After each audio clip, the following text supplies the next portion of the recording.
Hey everybody, Chris with Lore Spire here. How are y'all doing tonight? I'm doing pretty good. I know I'm starting a couple minutes early, but I figured nobody would mind. Let me go ahead and load up my save from last night, so we can get back to playing that game. If anybody's got any questions, feel free to ask. That's why I'm here. That's why I'm doing this, to hopefully help some of you out with any questions you may be having. Since the game was just released, I've been able to put out a few small videos on puzzles and whatnot, but I'm sure that people have way more questions than what are covered in videos right now. So anyways, yeah, feel free to ask, and I'm just going to continue where I picked up last night. We just finished the Tower of Estrid here.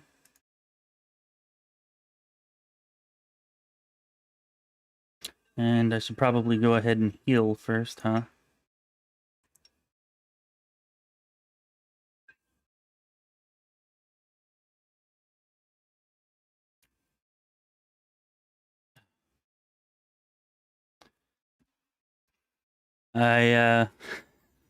Switching back and forth from one save to the next, I keep on forgetting that I'm a Dhampir in this one.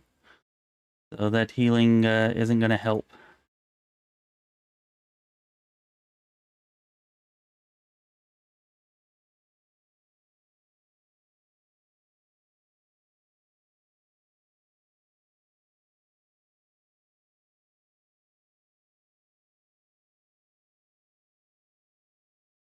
Alright, so the next place that we're going to go ahead and go is the Market Square area, which is really where most of the stuff, while you're still here in Canabras, happens. Kind of revolves around that area. So let's go ahead and get that done.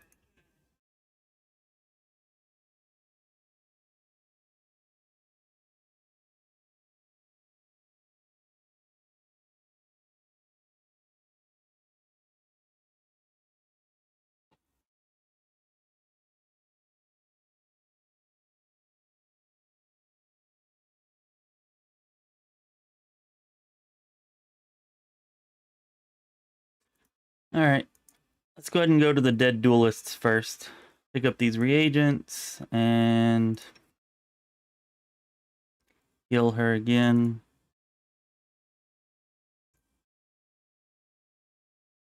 There we go. Now let's get up here to Market Square.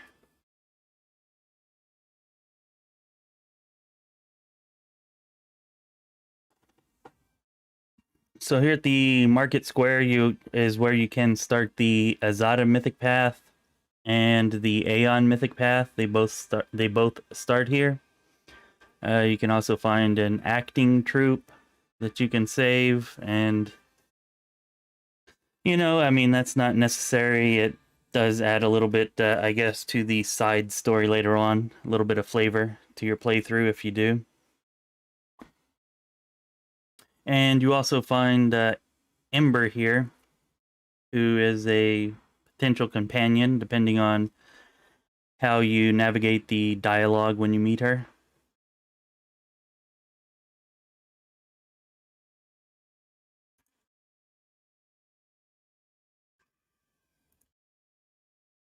All right. Demons, let's get them.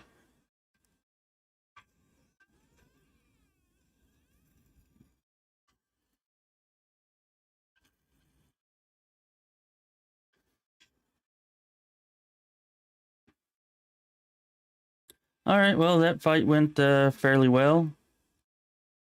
No problems or issues there. I'm going to go ahead and head up this way. And the first time you come here, you have to make this athletics check right here. And that completes the Divided City quest that I believe Anibia gives you. And after you make that check, you can also, of course, cross the split here that Discari made. And if we head this way, we can get to the Aeon and Azada Mythic Paths to go ahead and gain those.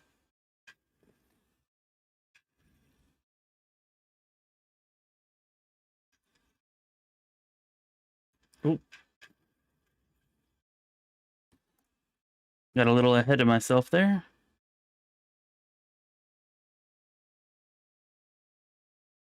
Alright, here we meet Ramian and Holrune, and they have a conversation. I'll let you read that on your playthrough. It's kind of interesting.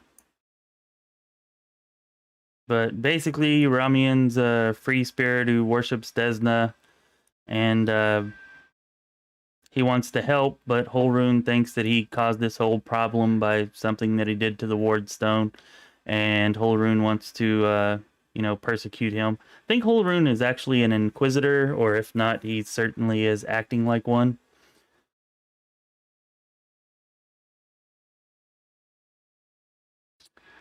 So I'm a Crusader fighting to liberate Canabras from the demons.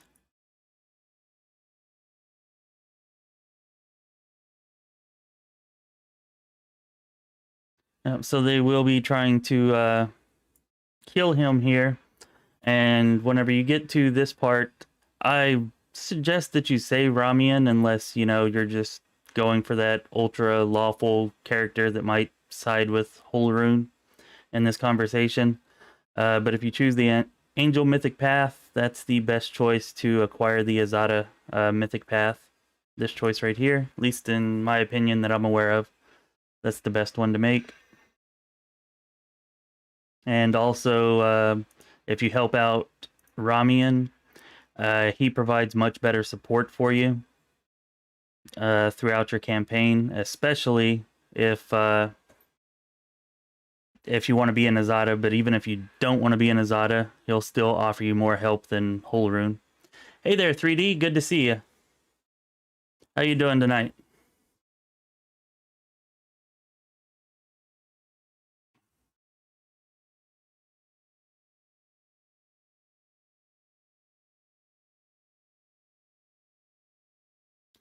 So intervening allows him to escape.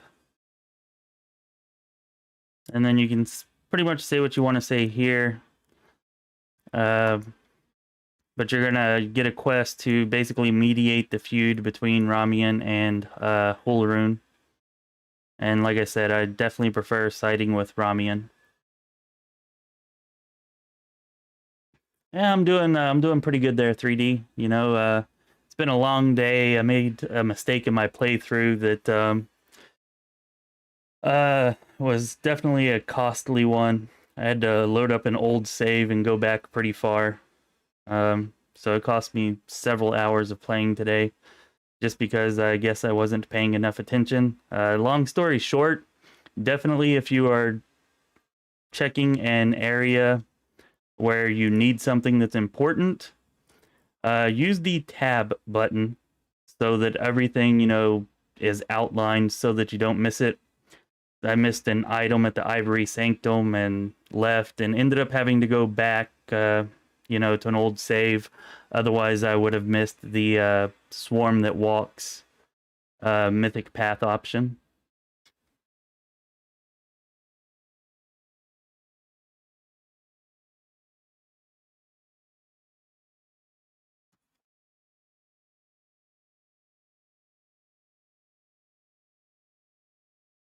Anyways, yeah, 3D, how's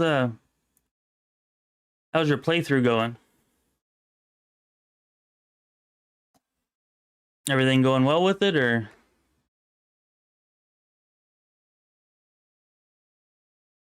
Yeah, that's cool. I mean, that's not a bad option at all.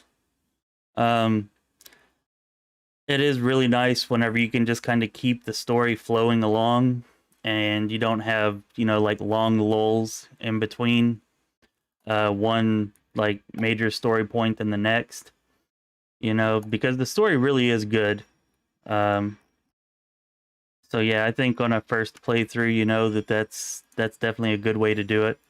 Then on a second playthrough, you already know what's going to happen, so you don't have to worry about that as much. And you can ramp up the difficulty to, just enjoy the tactical combat.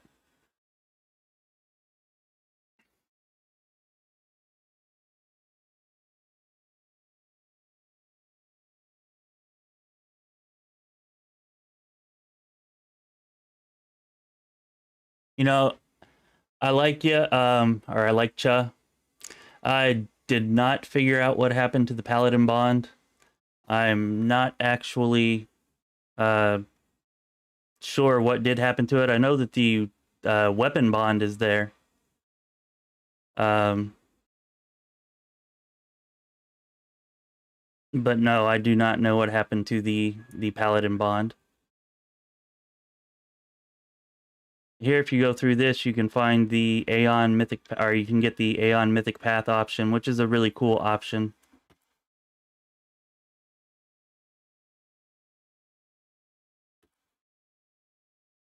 You know what, let's go ahead and go to the character creation screen now.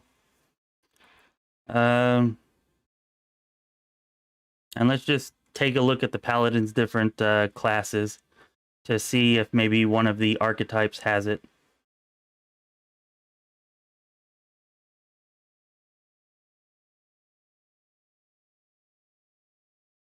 Your computer dies quickly.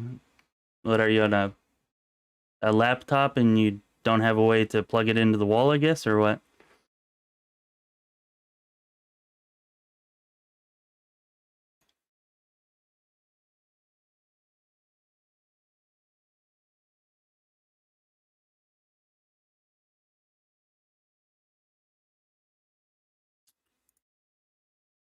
I always forget to hit custom character at this point. Or maybe not always, but usually.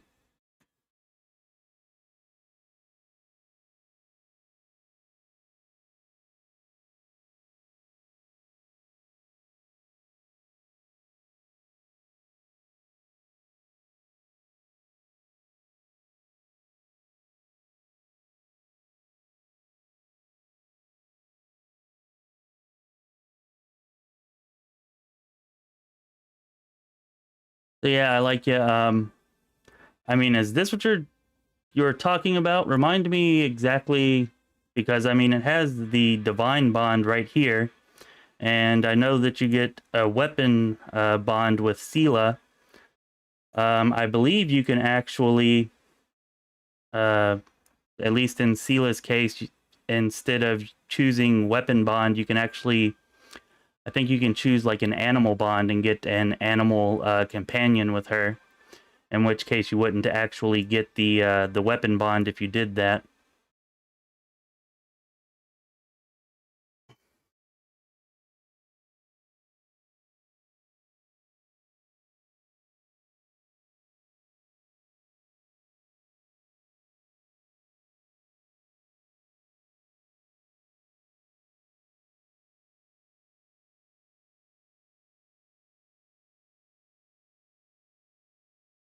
Well, maybe you could just buy a new charger. I mean, I guess if it's the charging port and not the charger, then that probably wouldn't help. I don't know if you are able to look at it and tell which one it likely is, but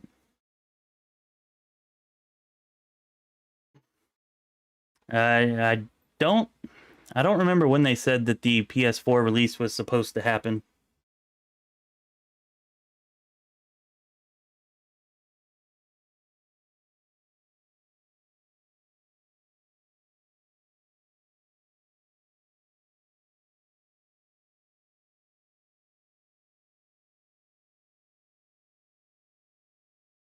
Well, looks like I liked you just kind of bailed on us.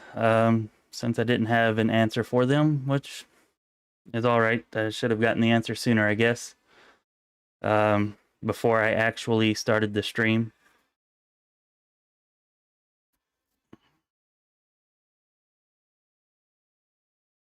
Yeah, sometime next year. That's when I think it is. When I heard that it was, but I don't remember seeing like a specific date. I know Kingmaker, whenever they released it from PS. Oh, okay. I never actually played Kingmaker on the PS4. Um, so this isn't firsthand experience, but people that I talked to that did play it on the PS4 said that it was pretty bad. That trying to navigate the different menus and just control everything was very awkward and clunky. So, anyways, yeah. So you might at least look at some reviews for it first. I mean, I guess if the PS4 is your only option, then that's better than nothing. But um, it definitely was not the optimal way to play Kingmaker, from what I understand.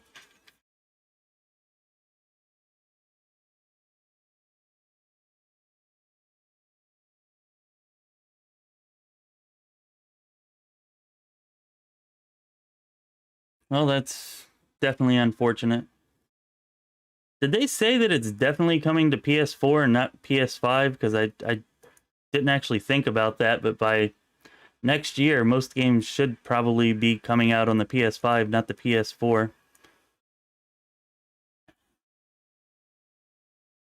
I'm pretty sure I read specifically PS4, though. Alright, you get up to around this area, and we can see Terendiliv's blood from where they dragged her body off.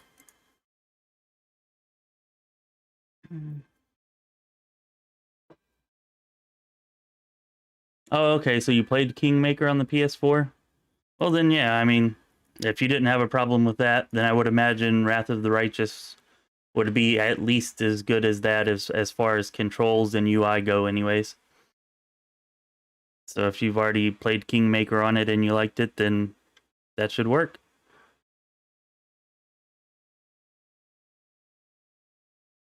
And here this guy comes up, and basically if you want to get the Azada path, you have to agree to go and help out at Arendelle, which is being attacked up by demons.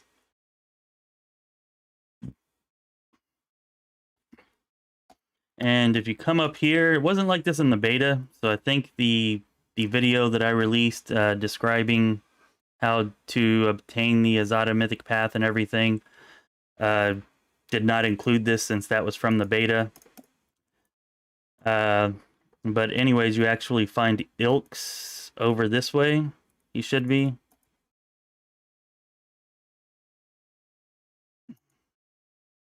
Or you know what? I may have had to have passed a perception check that I did not pass. Because whenever I came through here on Thursday when the game released, Ilks was just right here. But I passed a perception check.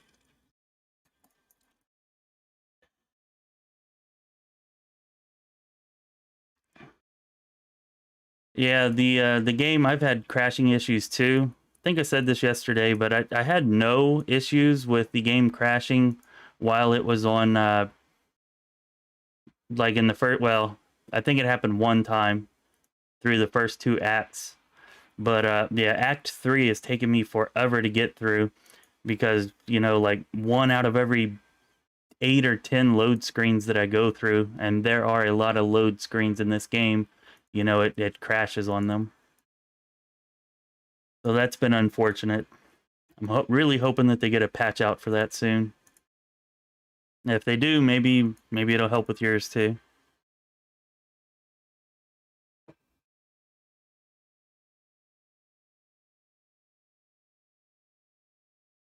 Let's see if maybe they snuck off in here for some reason.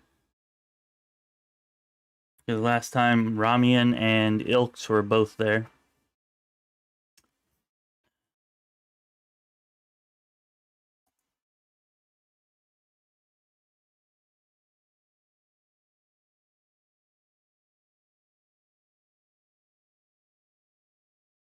Nope, nobody's here yet.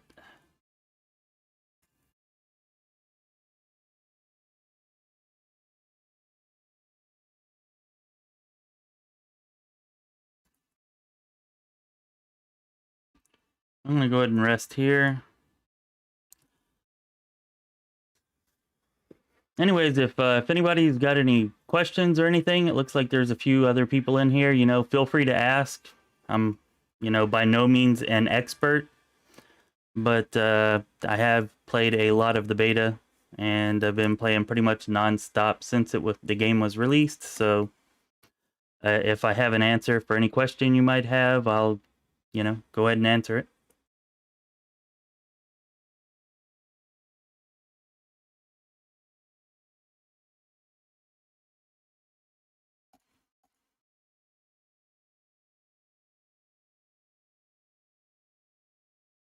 Alright, well, I'm gonna go look this way now.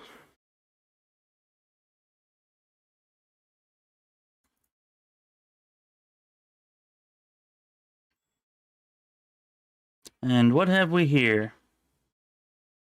Some wine.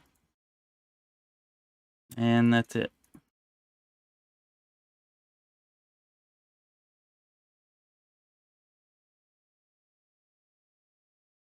Hey, Albert, good to see you. Yeah, I read something about that on the forum that, yeah, the arcane reservoir wasn't refilling. Personally, I'm hoping that they fix the crashing issue first, but maybe that's just kind of selfish of me. Although I would think that that's probably affecting most players. On the Crusade, yeah, booze for the win. The Crusade management system, the main thing that I would suggest there is try to pick a general. I don't know. For me, I found that the best generals are the caster generals, especially the ones that will get access to healing. Um, because so far that's by far the best speller ability I've found for a general to have, because that, instead of buying new units, you know, having to spend time and money recruiting new units, you can just make sure that your army's healed up, you know, before the battle's over, and you're good to go. And also, I would save, if not all, at least most of the gold that you get. Instead of buying equipment for your party, I would save it to buy troops. Otherwise, you're going to have some really long wait times while you're like waiting for more recruits to become available. So those are like the two biggest things that I would suggest with the campaign management. Now, if you're having like a specific issue or something, you know, let me know, and maybe I can address that specifically. Oh, another thing is, if you have the option to help somebody or gain a new ally or something like that, especially early on in the campaign, you know, do that. Even if it's maybe not something you would normally do for role-playing reasons or something. But especially like if you help out the Hell Knights and you gain their help, they'll give you some units. And pretty much anybody, any allies that you help out like that will give you units. But the Hell Knights especially, like even now where I'm at almost to the end of Act 3, those are still probably the best unit that I have. And you can get those like early in Act 2 if you assist the Hell Knights. So yeah, I would definitely suggest doing that.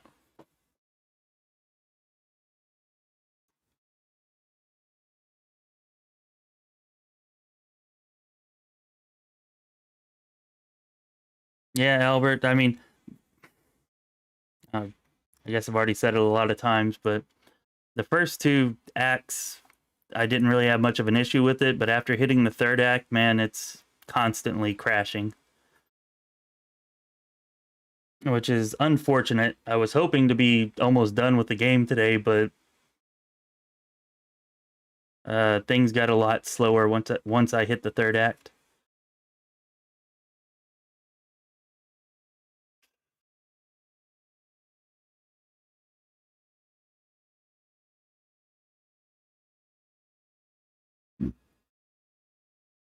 Oh, another thing about the Crusade, um, whenever you're going into a battle, like try not to, at least early on, try to only fight battles that are, you know, like green, which means that you have like overwhelming superiority. Like you shouldn't experience many losses, because if you fight yellow battles, like yellow orangish battles, then you're probably going to sustain significant losses, which will slow you down because you have to wait to recruit more um, soldiers into your army. And definitely do not try to fight red battles. I mean, even if you do end up winning, it's going to cost you so much that it's just not worth it. You know, just wait and recruit extra soldiers and try to go in like, you know, with overwhelming force, and not where you're like evenly matched or overmatched.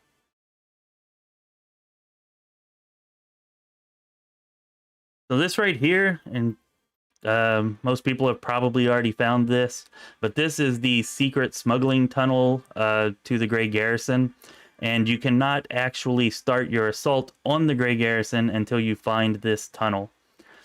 The first time that I went through the beta, I missed this right here, and I was going around everywhere trying to figure out how the heck do I get to the Grey Garrison? How do I get Airbeth to start the fight? And I missed this thiefling that was trapped here.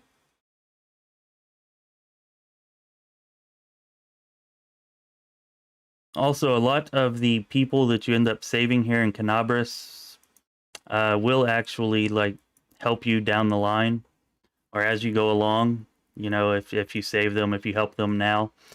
So yeah, it definitely pays to be good and nice in this game. You miss quite a bit if you're not, or you can miss quite a bit.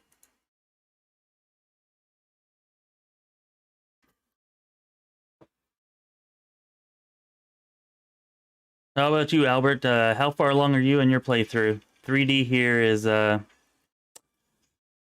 I guess he's having issues with his computer and probably isn't going to be able to continue playing Pathfinder Wrath of the Righteous. He's going to end up waiting for the PS4 version.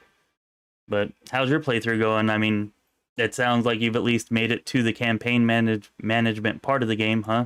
Since you're asking about it.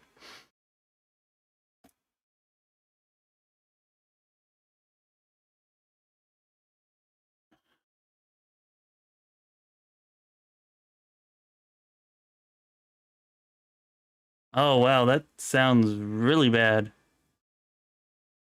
I have not experienced a morale death spiral. I guess I kind of, early on, I kind of took the stance of, you know, trying to win with overwhelming force, just because of how difficult it was to try to recruit. And so I never really lost enough battles to have my morale drop significantly. I really don't know what you could do there. I mean, are you in Act 2 or Act 3? Because if you're in Act 3, there are, uh, you know, like different decrees you can pass and things like that to raise your morale. But if you're in Act 2, the only way that I know of to raise your morale in Act 2 is to actually win battles.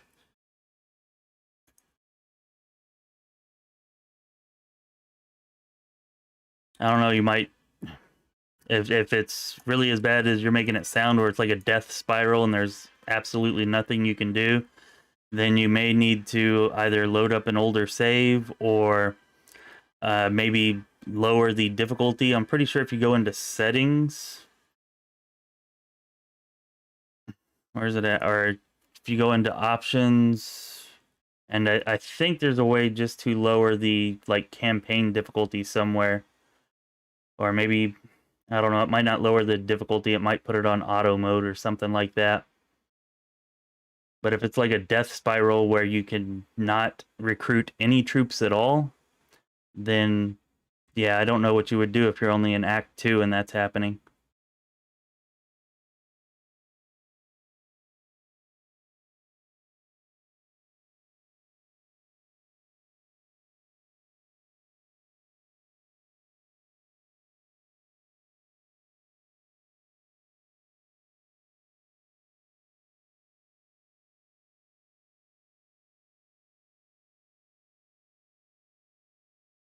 Okay, well that's cool. Just try to whenever you're passing decrees and you're doing pretty much anything that has to do with campaign management, army management, you know, where you're on the tactical map and you're going through and you're doing your decrees, and everything like that. Just look at the effects, because if you hover your mouse over the purple effects, you know, they show up in purple words whenever you're passing decrees and everything on that screen. And just hover your mouse over the effects, and you can see what the effects are. And if you're having trouble with morale, try to always choose the option that increases your morale. And then just try to always go into battles, you know, with an army that's big enough to win. You know, win easily without taking many losses.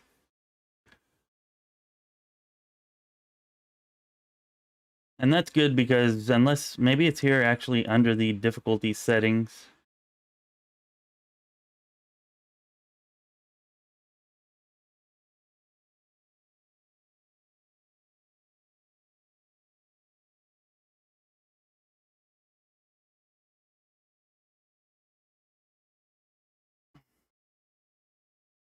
Okay, I guess this is. I thought that there was more for difficulty, but I guess you can just turn it on auto if you don't want to have to deal with it. I thought they just had a way to make it easier.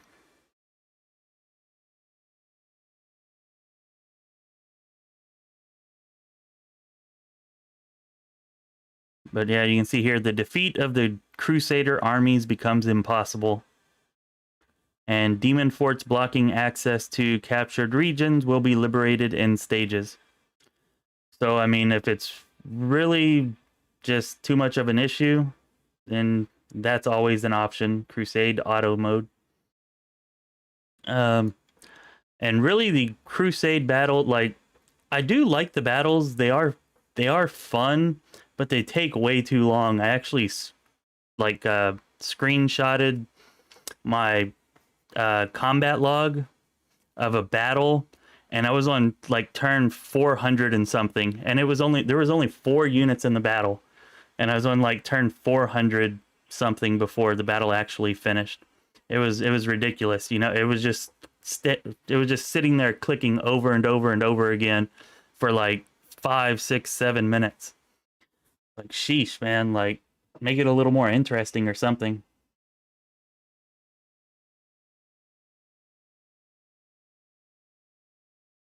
Yeah, that's what I would have done too. But auto mode is always there. Like, if it becomes too annoying or whatever.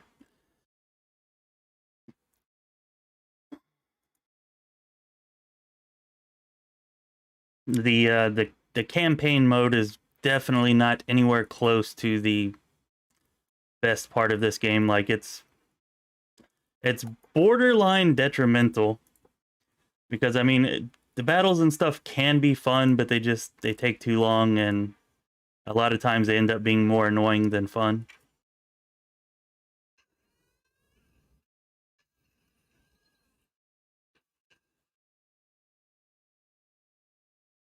I mean, not every battle is that bad 3D. Um, you know, that's the only one that I've had go to like turn 400. But it's not uncommon to get into a fight with a demon that has a lot of like hit points or armor or something, and you got to spend like 50 turns just, you know, mashing the attack button over and over and over to chew through all of its life. That part is not really that uncommon. Although I will say at least the turns do go pretty quick whenever you're doing it that way.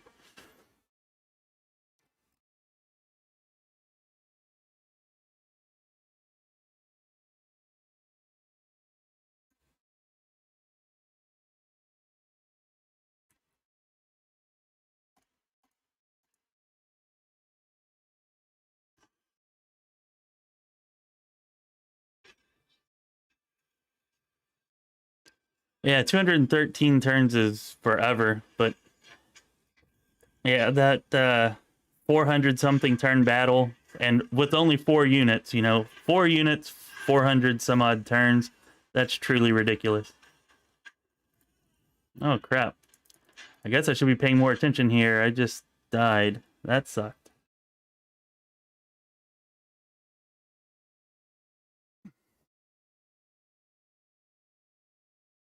There, you know, Albert, one reason why I thought that I would be done with the game already is because in beta there was an auto resolve. It would just, and so I thought that there would be an auto resolve here. And seriously, in Act 3, I've definitely spent more time, like way more time, doing campaign battles and managing my army and doing that kind of stuff than what I did, than the time I've spent, actually going through the regular story of the game, traveling around with my party and doing what I'm doing right now. So that's it would have been nice if they'd kept that auto resolve. It actually worked fairly well, and it's almost the only thing I used in the beta because the battles were so buggy that you couldn't even finish a battle. And the battles aren't buggy now, like I haven't had any that I couldn't finish. But I almost wish that they'd stayed buggy so that they'd kept the auto resolve so that I wasn't spending, an hour to do just a few campaign battles.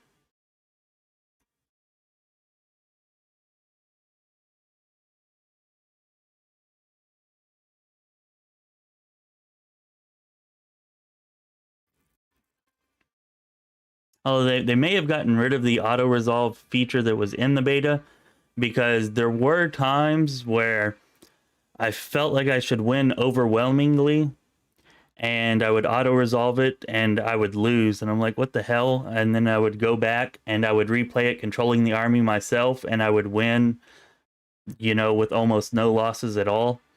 So maybe that's why they did away with the auto resolve feature. Maybe they couldn't get it to actually resolve the correct way all the time.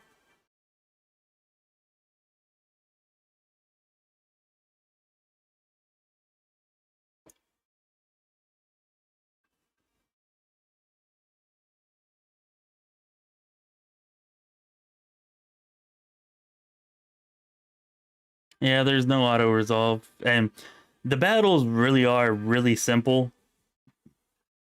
As sometimes they're still really difficult, but I mean the battle system and stuff is really simple. But yeah, it just takes so long that I feel like they need to either improve the way that the battles work, or at the very least make them go by more quickly so that they don't take so long, or add the auto resolve back in. Like, they need to do one or the other.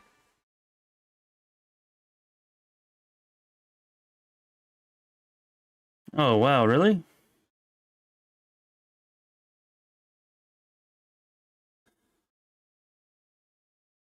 And the playthrough that I did just a couple of days ago, I finished like every single quest before this happened, before the Defender's Heart Siege. We don't even have a full party yet. All right, let's see how this goes.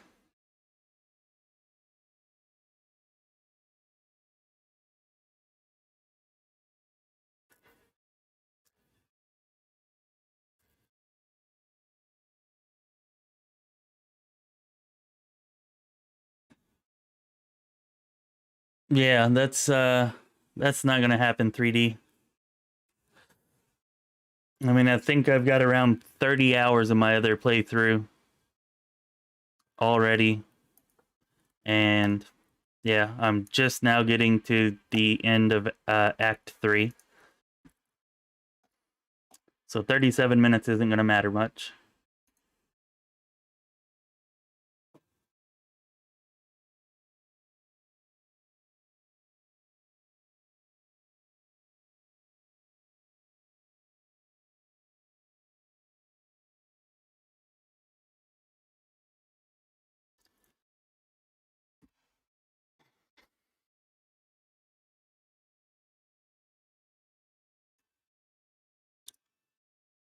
Go ahead and set up my spells before we do this, since this is actually a difficult battle.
So what mythic path did you end up going with, Albert?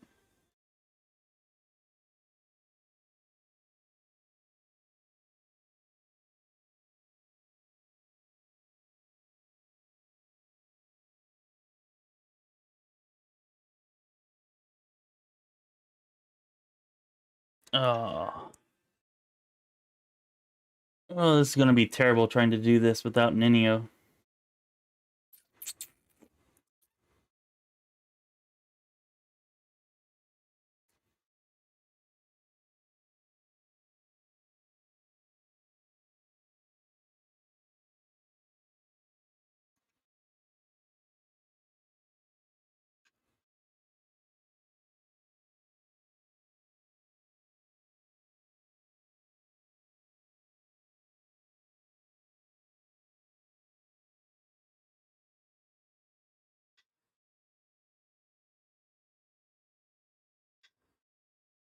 Oh,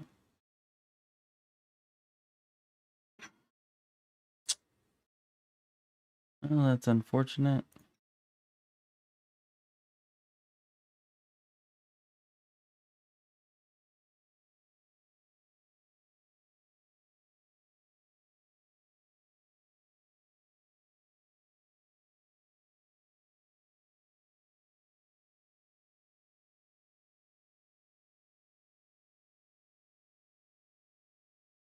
Martyr, Paladin, Angel. Cool, cool. How are you liking the Angel story so far?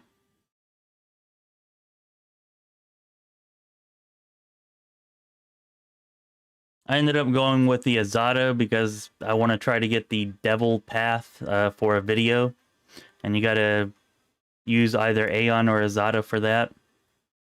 So I ended up going with Azada, uh, and they actually made some improvements and whatnot to the writing, and I mean it's still nowhere near as interesting as the Aeon or the the Lich, at least to me personally, for my own personal preferences. But it's had some interesting parts. Some things are a little over the top, though, at some points, but you'll probably enjoy it.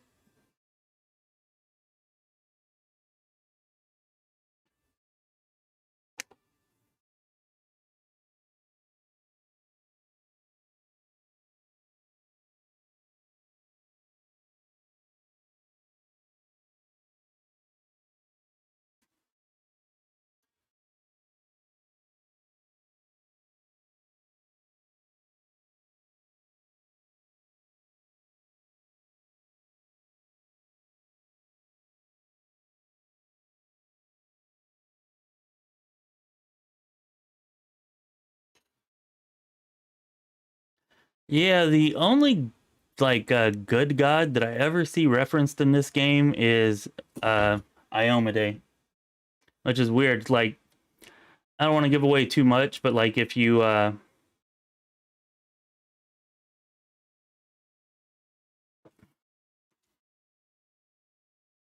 you take other mythic paths, I'll say other gods are referenced, or they have been in my cases for the other ones that I've played. And I guess it could just be coincidence, but I have seen the gods that I was actually worshiping, like referenced in that case. It's kind of weird as the angel, it's Iomade no matter what.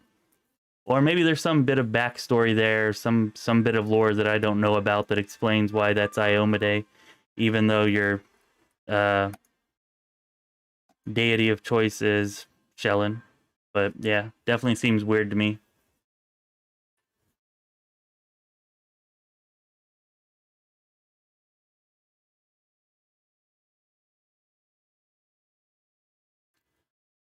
Hey, El Hermano, thanks for joining us. I mean, I don't know about extremely fast. I think I'm at level 11, and I'm like in the last, I'm at the very end of chapter 3. Um, so I don't know if you'd call it extremely fast, but it is fairly quick. Like I feel like the leveling is definitely faster than in Kingmaker, but I don't think that chapter 3 you're actually leveling faster than you do in chapter 1 or 2. Like you're gaining you know about 4 levels a chapter on average. Like I don't think there's any chapter where you're like in chapter 3 you gain 6, but in chapter 2 you only gain like 3, or no difference like that. If you're doing all or at least most of the side stuff, you should be gaining levels at about the same rate in each chapter. At least that's been my experience.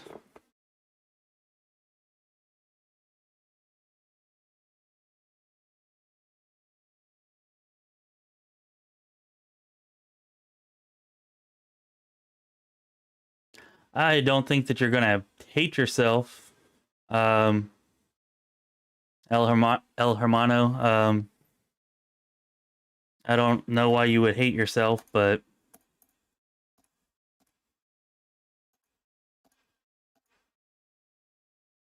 I've not actually played the Legend Path, so I can't really give you information about that in particular.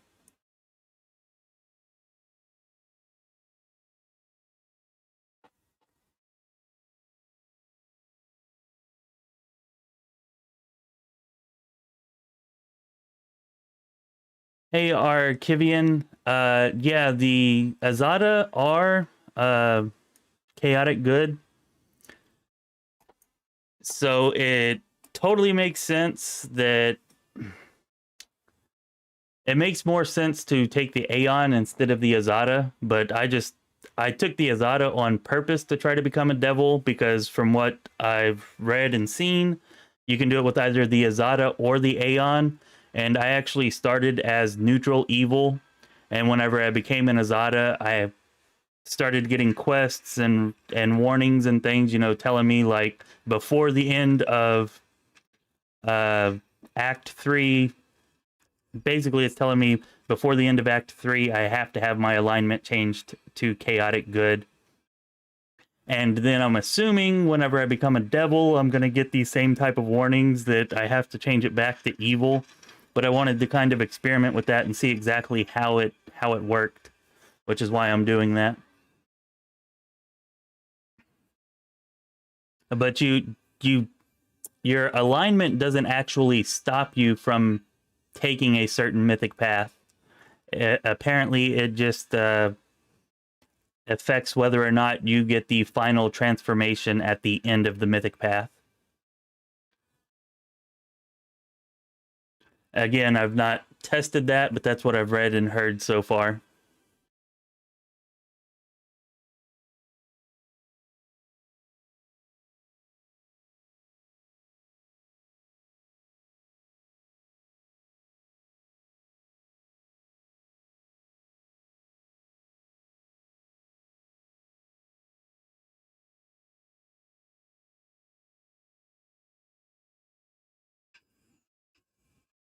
Yeah, no problem, El Hermano.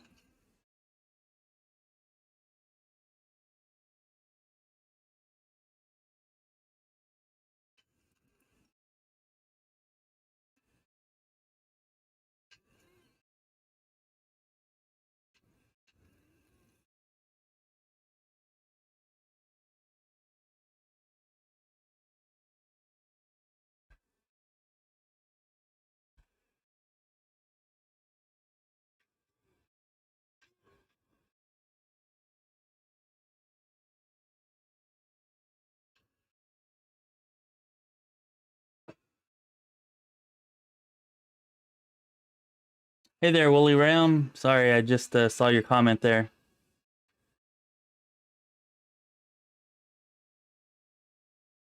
Yeah, Icarus, that is the last spot to unlock it, although you won't actually become a lich at the Holy Chapel.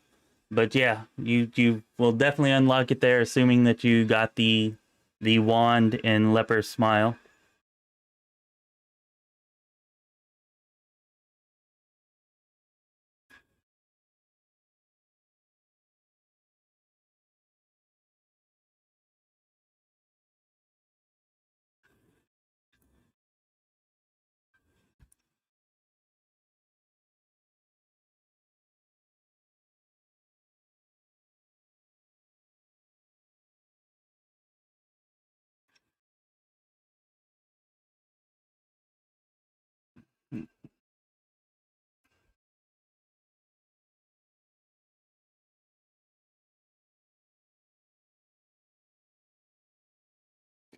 Hey, Wooly Ram. I tried to cover the Paladin Bond, which is there. We actually went to the menu screen because they came back in and asked about it. I liked you. Came back in and asked about it, and I tried to go into the character screen. I didn't have an answer immediately. Character creation screen, and we looked through there, and the Divine Bond is there. And I was trying to get them to clarify what exactly they were talking about. Having been missing from the Paladin, and they had already left, I guess, or they never gave me any kind of clarification anyways. And the other one was the spells, who gets more, the wizard or the sorcerer. And we actually, I don't know if you noticed or not, but we actually ended up figuring that out after the fact, and it's the sorcerer that gets more spells.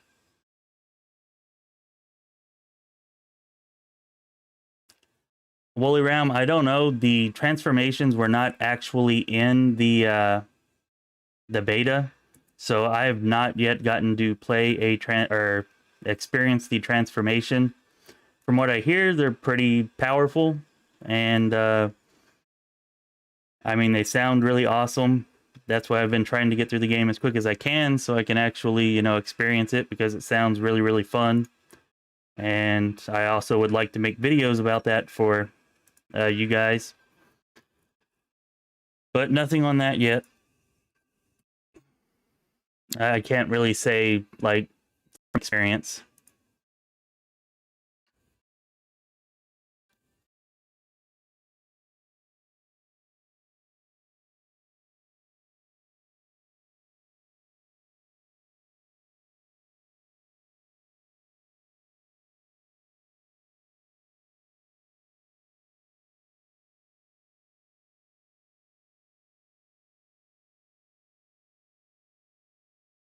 That's another annoying thing that the game does whenever you try to access your inventory from battle. It almost always switches characters on you. It's not that bad, but it's a little annoying.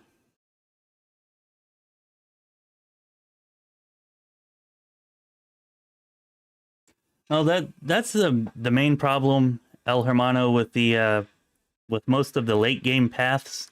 I mean, you don't get them till Act 5.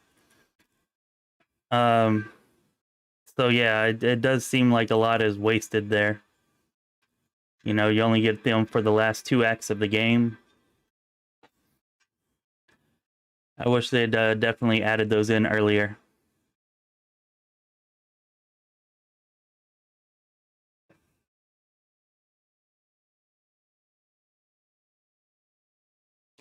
Yeah, Albert, I don't. I mean, I guess Legend. Like, that's the only really neutral Mythic Path, I guess. Mythic Path option. Aeon is kind of there. Like, I feel like lawful, lawful neutral.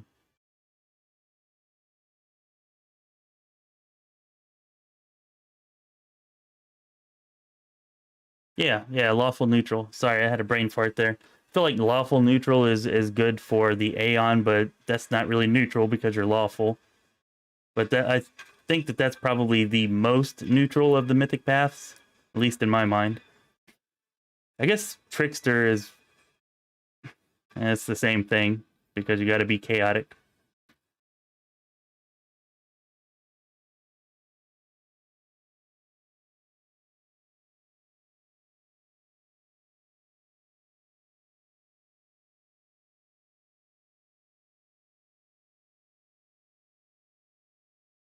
Yeah, Woolly Ram. That's what we ended up figuring out, and I figured out what I was looking at wrong on the character creation screen too. You can, looking at that menu in the on the character sheet in the creation screen, it does show you how many spell slots that you get for that class at each level.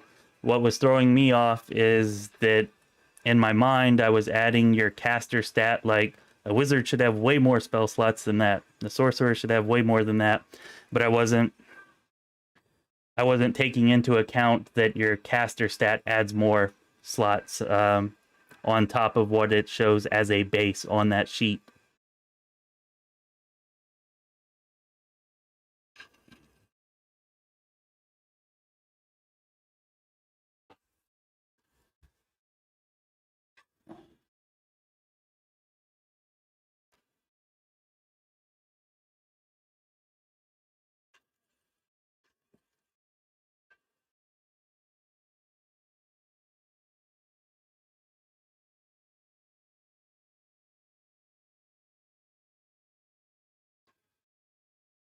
Yeah, Archivian, I mean, that would kind of make sense. They want you to have to pick a side, so there's not a neutral.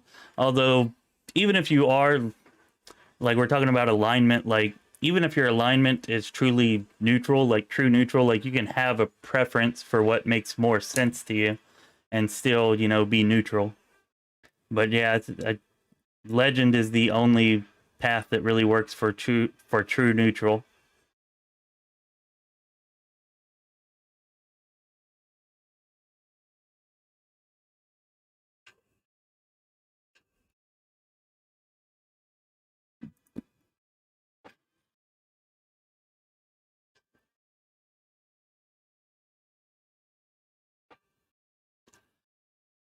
Yeah, Ram, I'm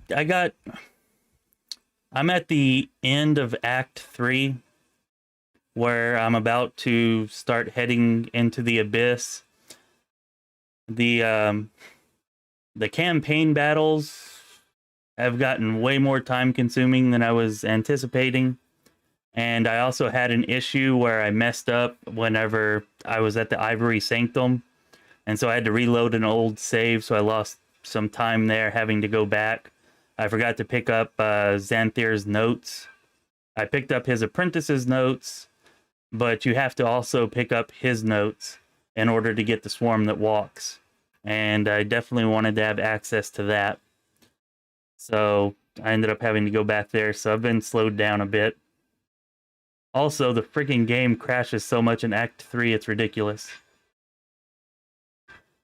I'm hoping that whenever I get to Act 4, that'll change.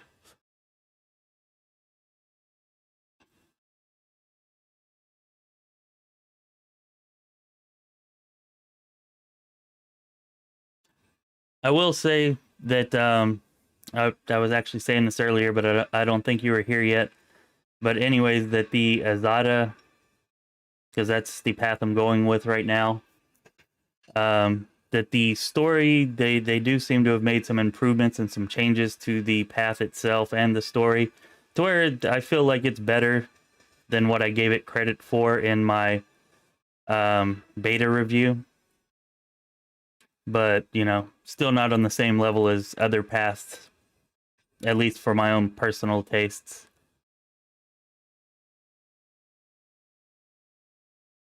Yeah, Archivian, like, whenever you get to Act 3, I... Okay, this is not an exaggeration at all, but 2 different times, the opening screen for Act 3, it, I went through the entire conversation and everything, but before I actually got to a point where I could save while I'm going through the conversation, the game crashed 2 different times. So I'm going from the end of Act 2 to Act 3, you know, trying to do everything, and then not having saved, I have to go back into Act 2 and complete that to get to Act 3. And yeah, it's... You definitely want to save as much as you can in Act 3. And I'm hoping that stops once I get to Act 4.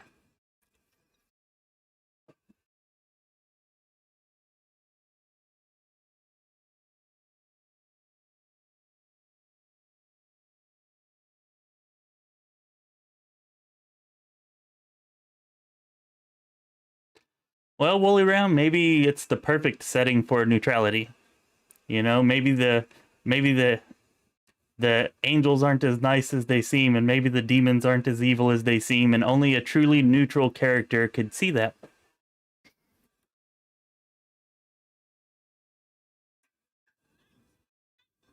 Or, you know, maybe you're right. It could be that too.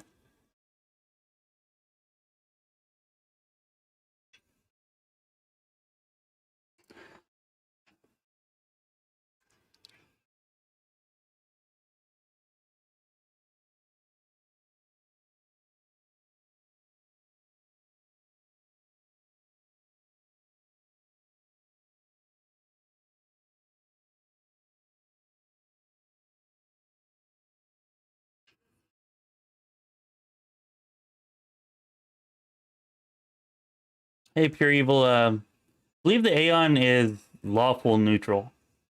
Um, so it's not like true neutral. Maybe, but it sounded pretty good, right? I mean, you don't know. Have you tried a truly neutral character? Maybe you would see things through a different lens if you did, or something like that. Okay, I don't know why the pathing is totally screwed up over here. I can't move around or anything, so that's unfortunate.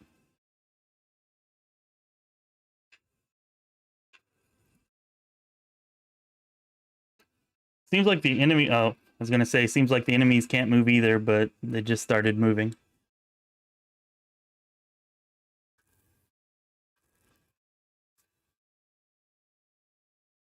Yeah, you can play true neutral through the entire game. Like there's nothing that stops you from doing that.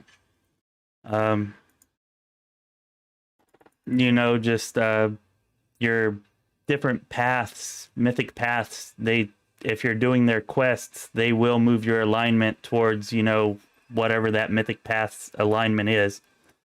So I mean, if you're actually doing the mythic path quests as you go through the game, then you're not likely to stay true neutral.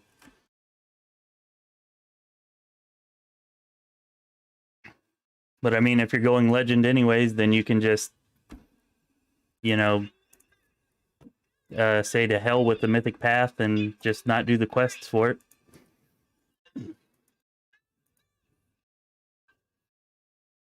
Oh, legend is about remaining mortal. Like, you don't have to be neutral for it. We're just saying that, being a legend, you could be true neutral and you wouldn't lose anything. No, I haven't seen any true neutral options either.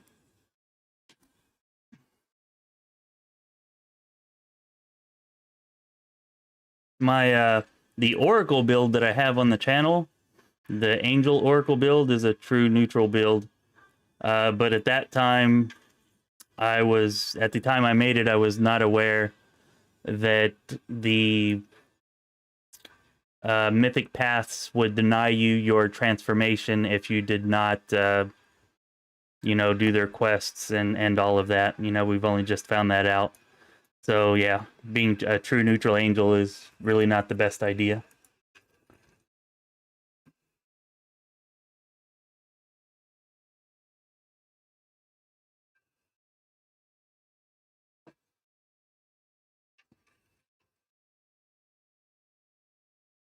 Okay, so everybody take notice of what's happening here. I cannot move these characters off of this door. So if you do the Defender's Heart siege battle, do not move on to this door. I don't think I'm going to be able to finish this battle unless this stops.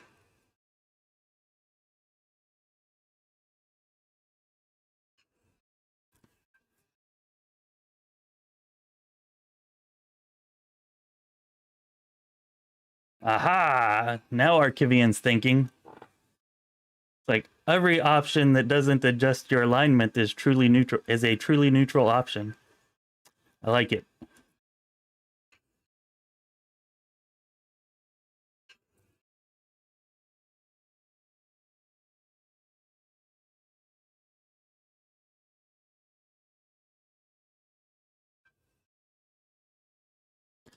Yeah, this is the first time I've ever had to fight this battle without Ninio. I usually use Create Pit with her, and I also usually don't go over to the door. Like, this is the first time that I've done this. I did not know that the pathing would get messed up on the door. And usually, in the past when I've done it, I've actually just kind of hung out right here so that my ranged characters can hit the enemies coming from both sides, and I just kind of protect them. But I wanted to try out something a little bit different to see if it would work. And apparently getting on top of this door is not a good idea.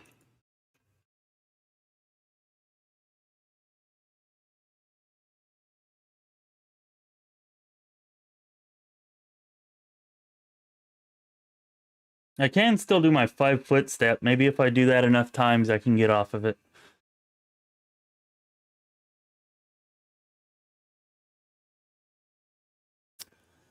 Yeah, Ram, I actually like her a lot. Yeah, she's definitely my favorite, I guess, like good aligned companion. You know, she's really interesting. Um, and maybe that's just because she's so out of place given, you know, like the setting of the game.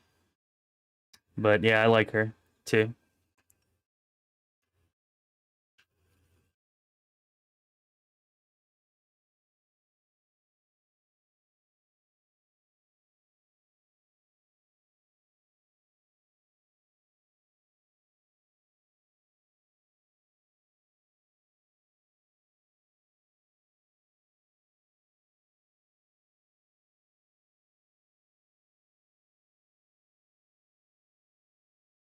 Well, I don't know, Woolly Round. My take on it, it was actually an enlightened oracle, and they're kind of, you know, striving for enlightenment and balance, and I actually created a whole backstory, which you can see in the video. It's at the beginning of the video that kind of explained why she was like that. Um, and anyways, I don't know. I don't think that you have to be a druid to be true neutral. I mean, maybe that's where it makes the most sense. But you know, you can come up with backstories to explain it for other classes as well.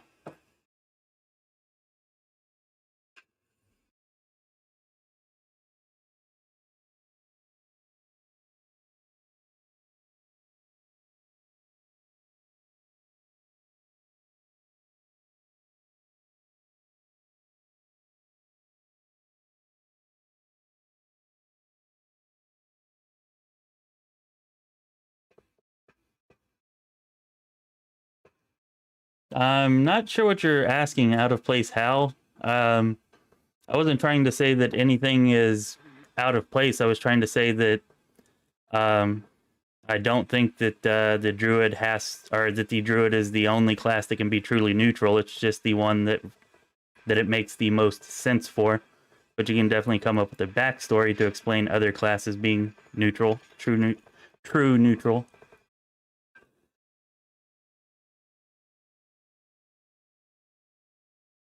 Oh, you were talking about Ember. I'm sorry. Yeah, what I said about her.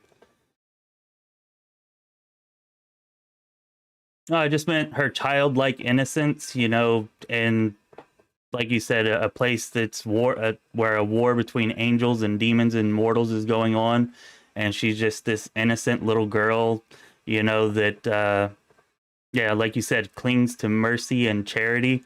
You notice she's the only person in the entire game clinging to that, you know, because that's just something that's, you know, out of place and not common to find in this kind of setting.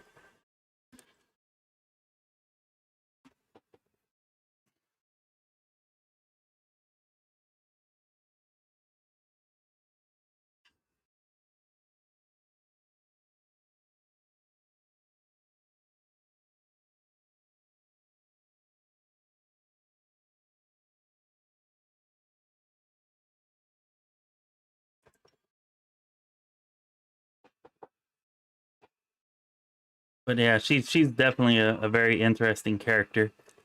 I definitely suggest that anybody who's playing the game, you know, definitely take her into your party and do her story quests because she is interesting.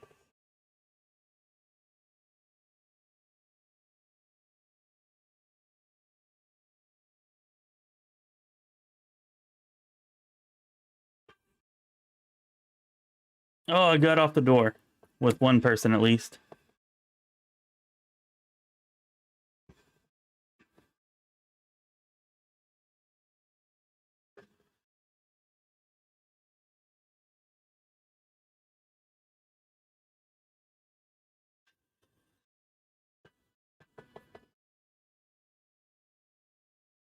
Oh, just I don't want to give anything away, especially since Ram just kind of. I think they've done a really good job at that, so I would expect and it looks like our Kivian is confirming that yes, there's most likely more to her than that. But from what I've seen so far, no, there isn't. That must come later.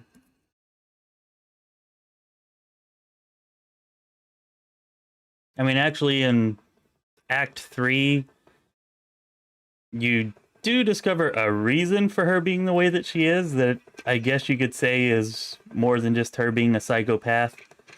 But I still don't think that it justifies her being a psychopath. So we'll have to see what else is beyond that in the later acts.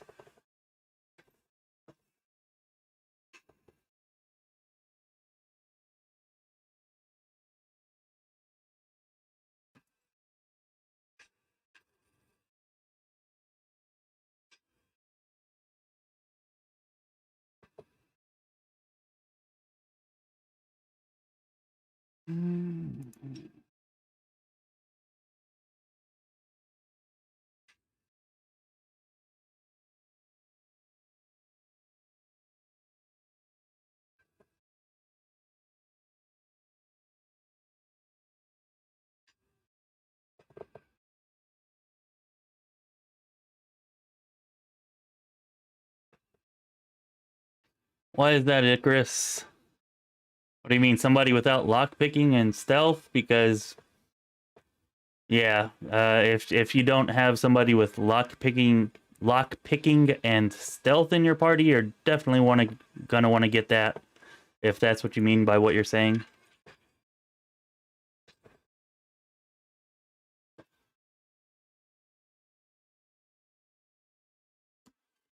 I mean, the game gives you a ton of characters that fit that role too. Yeah, there's a lot. Yeah, I mean, if you want to get loot, perception and trickery are two must-have skills. Like, somebody needs to have them. And I actually put perception on every single character in my party, not just like one.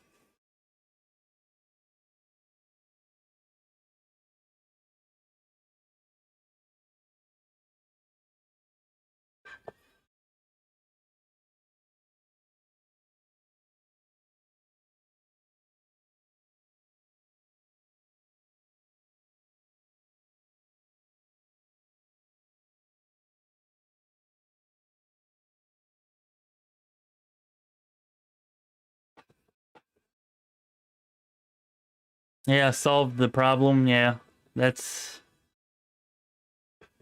I don't know. I think I told her just to forget about it. But yeah, solve the problem. It's a pretty significant problem for an army or any group of people really to have.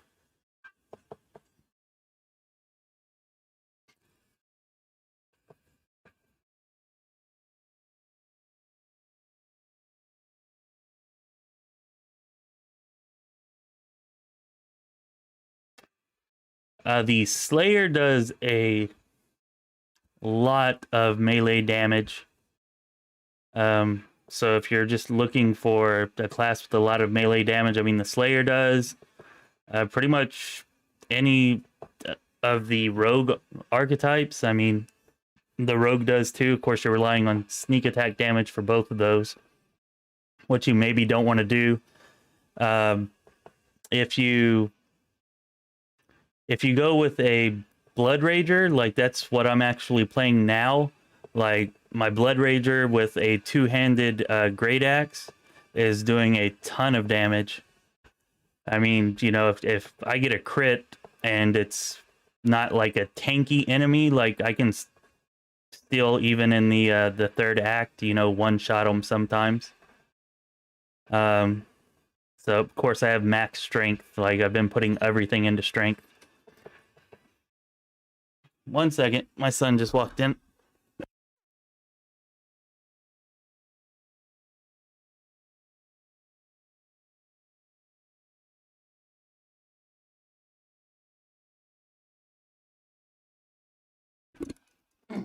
Sorry about that.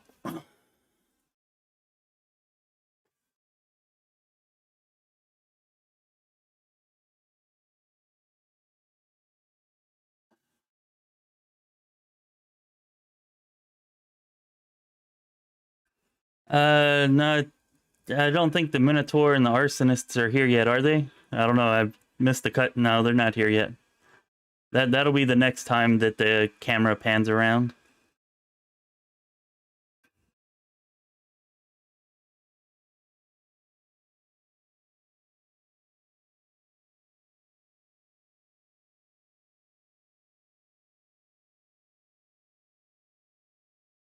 Yeah, Albert. I mean, really, I'm sure Paladin, Fighter, Barbarian, Blood Rager, any of those classes, if you're using a two-handed weapon and you're maxing strength or coming close to maxing strength, they should all do really good damage. Uh, I was just saying the Blood Rager because that's the one that I'm personally playing right now.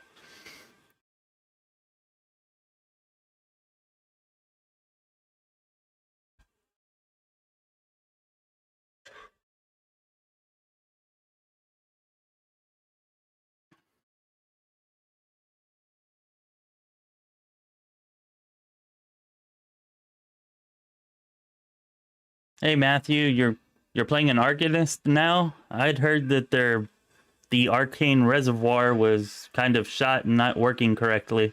Did they get that fixed, or are you just doing it without the I'm blanking on what they're called, the Arcanist tricks. I know they're not called tricks. It'll come to me in a minute. Anyways, are you just doing it without those or exploits? That's what it's called. Are you just doing it without the exploits or what?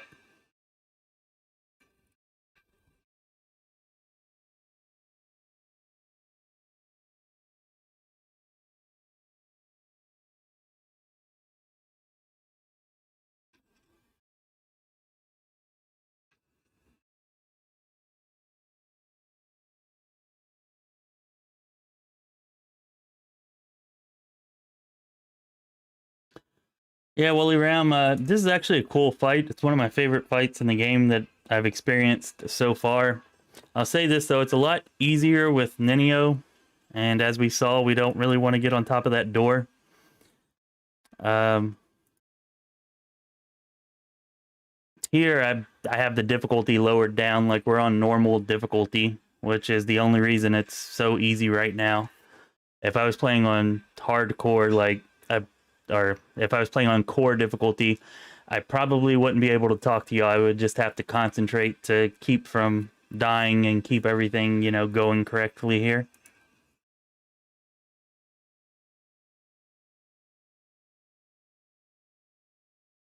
Well, the Arcanist is a good class, though, Matthew. Like, it's a cool class. I like it. I played it in beta a lot. Um, and it's a good class. It's unfortunate that the reservoir is not refilling properly. But that seems like something they should get fixed fairly quickly, I would imagine. Although I really hope that they fix all of the crashing issues before they really worry about anything else.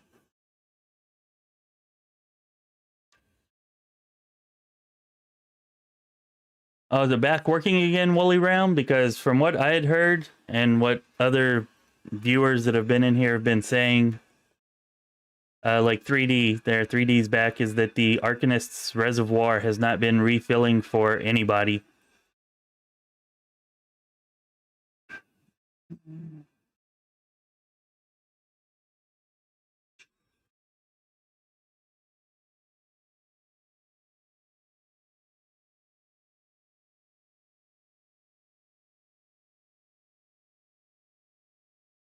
Oh, that's a cool bit of information. Thanks, Albert. Uh, for anybody that didn't catch what Albert said there, you can probably still read it, but just in case, Albert saying that if you pick up the mythic feat, or I'm sorry, mythic ability that affects your exploits, your arcane reservoir, then that should fix the bug with it. So that's a cool bit of info. I mean, it's not too bad to have to stomach it just to the end of Act 2. Or, wait, no, not even the end of Act 2, the end of Act 1. And then you can fix it, so that's not too bad.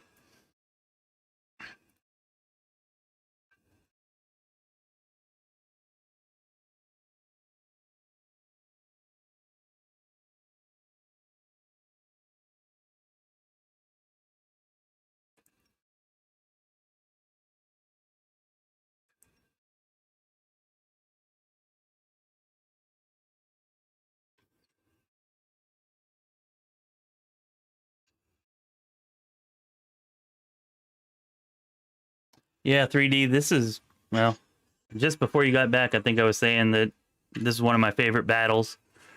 It's not an easy battle though. It's a really long battle that's not very easy, but definitely fun.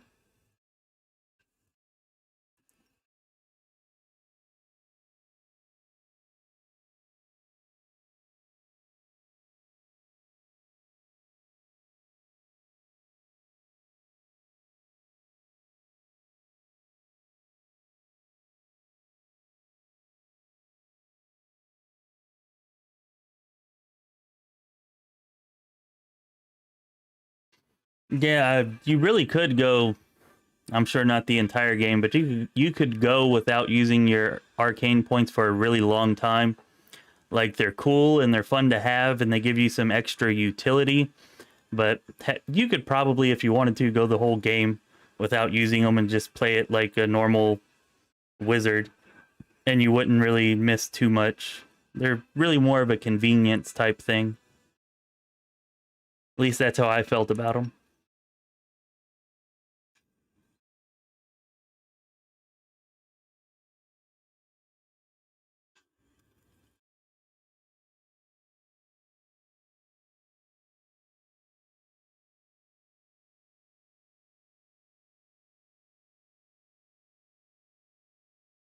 It is a really long battle, especially if you're playing on turn mode 3D.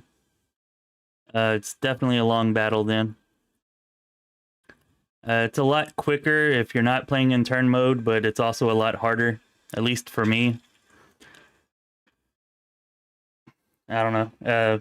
I don't do that well whenever it's on real time with pause.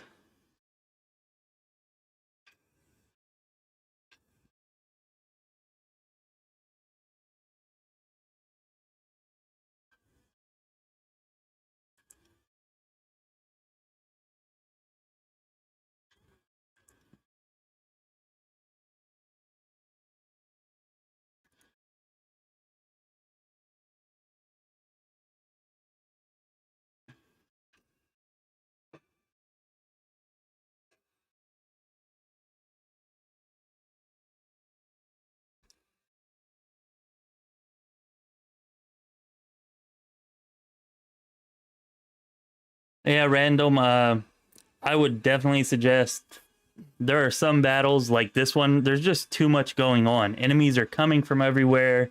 There's a crap load of them. Um, there's just too much going on.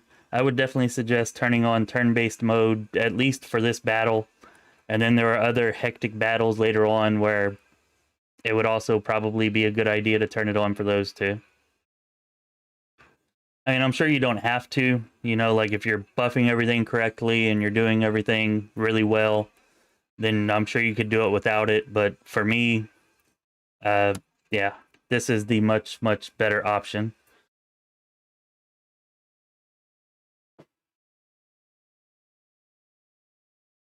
Hey Icarus, yeah, as you change equipment, yeah, it should show that your equipment actually changes. I mean, all the way down to your gloves and your boots. Like, I don't know, I think every single piece of equipment should cause a visual change. If not every single piece, then at least most of them. So you may be experiencing some kind of bug if nothing's changing when you swap around your equipment.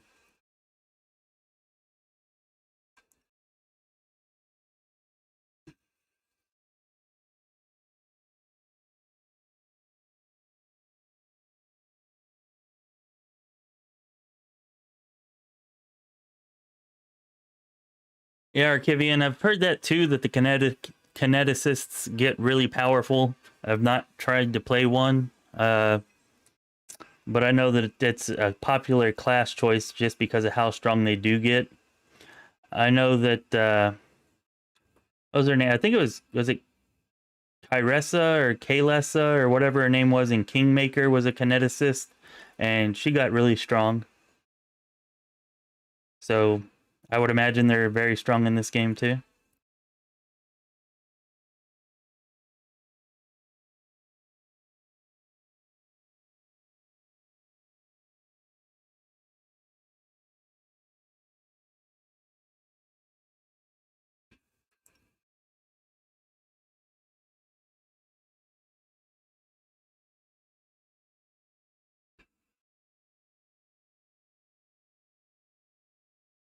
Yeah, Matthew, I like turn-based more. Like, that's definitely the better way to play it most of the time, especially whenever you're just playing for enjoyment.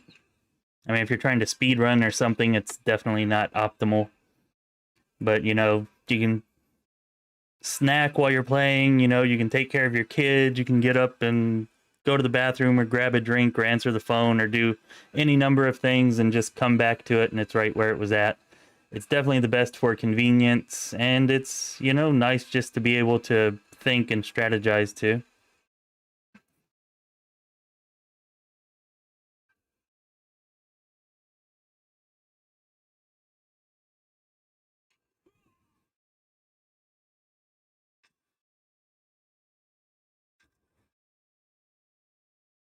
Then yeah, Icarus, you're experiencing some kind of bug. The only thing I could really suggest is, try saving it and try restarting. And if that doesn't work, then you might have to reload a save or just live with your character looking the same. Um, I don't really know anything else that you might be able to do. But I know I've had a lot of graphical bugs that I've experienced, and whenever I've restarted the game, like even though it's still the same save file, I haven't reloaded a save, it's fixed the graphical issues. So that might do it.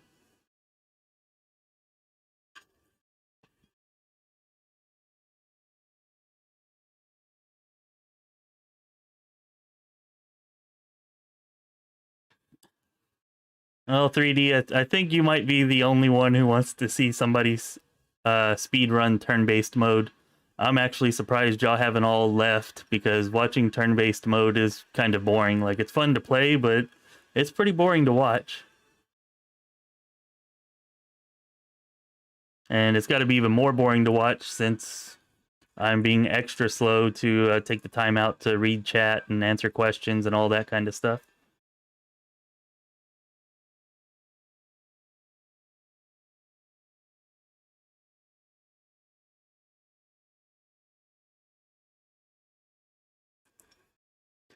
Yeah, Icarus, I would probably just deal with it too. I mean, maybe if you have a recent save, you can try loading up or something, but definitely if it was going to put me back any significant amount of time.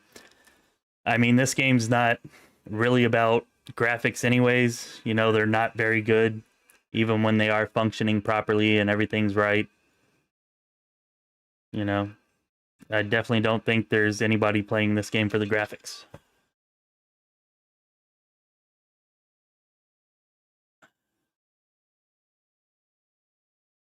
Well, yeah, 3D, I would say that that's a peculiar sense of humor if you think that seeing somebody speed run in turn-based mode was funny. I definitely didn't get the joke.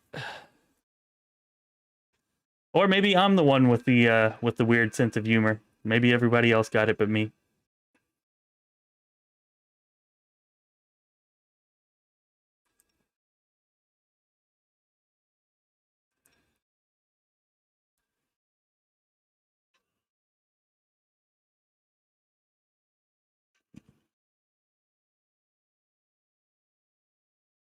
Yeah, you're right about that, Icarus. I mean, it does feel good. It does feel cool. It feels better.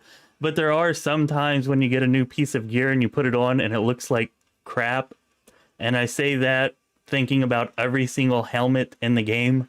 I haven't found one helmet yet that doesn't look terrible on my character. So I really wish that there was a way that you could like turn. Oh, actually, there is. That's what you can try. Have you tried that? I should have thought of this before. If you go to the options menu, there's an option in here somewhere where you can just turn on like a class clothing set or something like that. To where you always look the same, and whatever you look like is based on what your class is. I don't know. Somewhere in here there's an I thought it was under graphics, but I guess maybe it's under gameplay. And there should be a setting.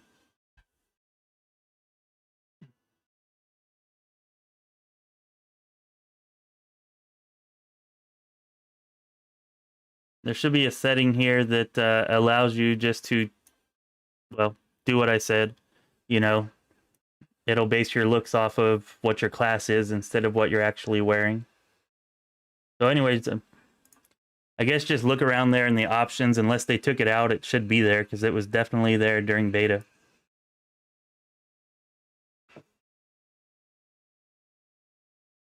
Oh, did they move it to the character inventory window now? In beta, it was in the... I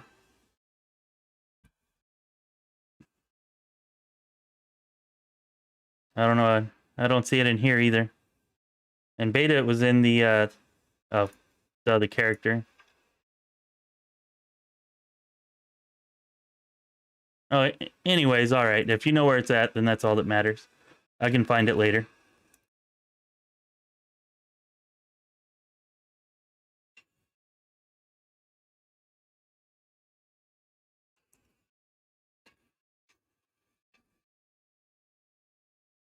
Yeah, Woolly Ram, a turn-based playthrough is a lot of fun. I definitely suggest it, especially if you're going to play on like hard or unfair difficulty. Yeah, then I strongly suggest even your normal encounters you can wipe one at those difficulties. So turn-based is the way to go there.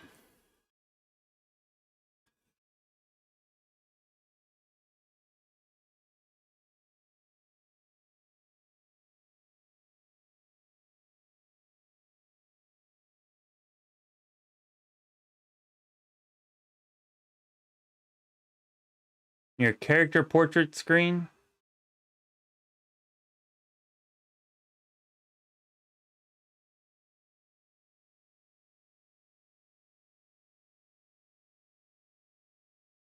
All right, well I'll find it later. I'll find it later. Thanks for letting me know. But I want to try to get this battle done right now. And I will definitely look for that later.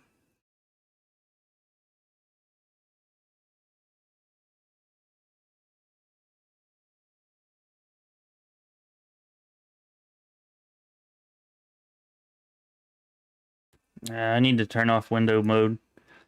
Me doing that kind of messed it up.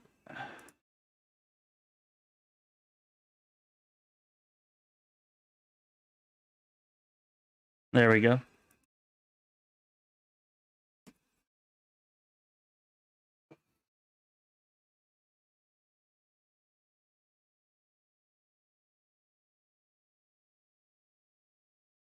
Leroy Jenkins.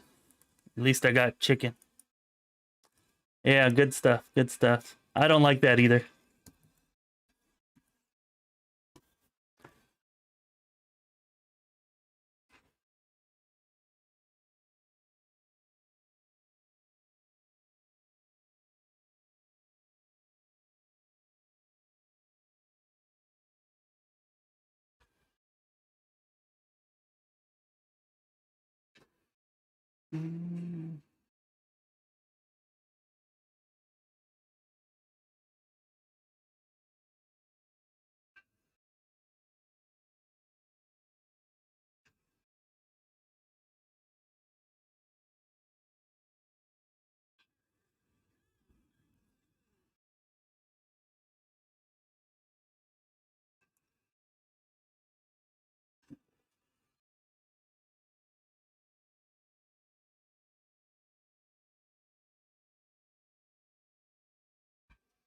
So anyways, how about you, Joe Smith? You haven't told us what you're playing yet. What character are you playing?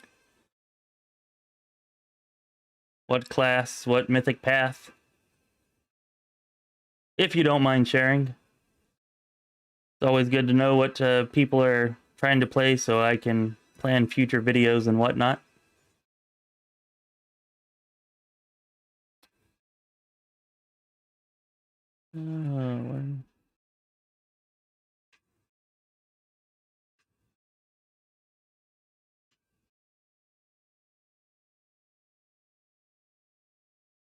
Nice, nice. How are you liking the Cavalier? I played one up to like level 5 or 6 in the beta. And I didn't play it very far though. But I mean, I liked it. It's a solid class. It's maybe a little bit mundane. But it's definitely solid, you know, definitely good in combat. At least that's how I felt about it whenever I played it in beta.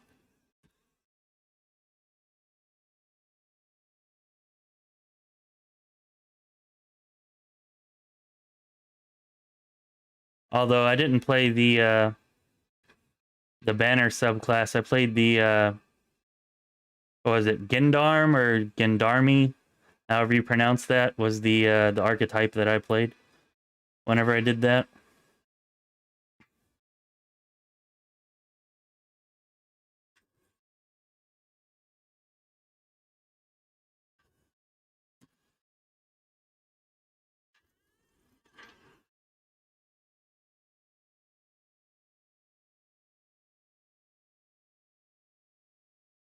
Where's the auto resolve at, Albert? Because in beta it was just the option was just always there, and I've not seen it. I would definitely like the option to auto resolve. I probably spent 4 hours today just fighting frickin' battles. Maybe not that long, but at least 2.5 or 3 hours.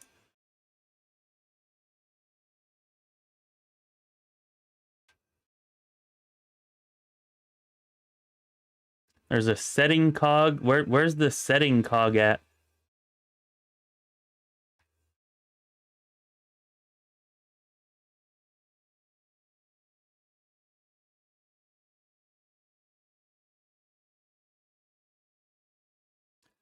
Well, 3D, I'll say this. If you want cool points, go with Lich. Um, but if you want to feel like a hippie that got tired of being a hippie and decided to go do something else, then go with the Azada Devil.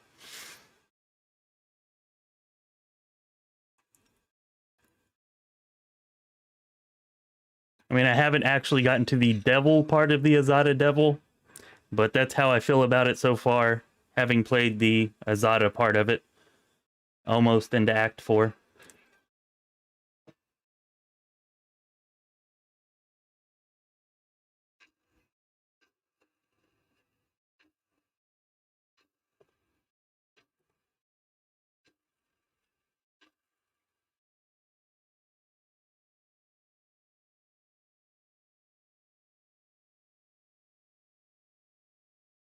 Oh, I mean, that sounds like a cool build there, Joe. Um, Especially, I mean, if you're already loving it, and those really do seem like they would fit really well together. And I've actually heard a surprising number of people say that they want to try the Legend Mythic Path, even though it seems to be the most mundane. But from a role playing perspective, though, I guess it is cooler just to be a legendary mortal than it is to kind of like be a god or a demigod, because of course a demigod can do that kind of stuff. But to be a mortal and do that, that is more impressive.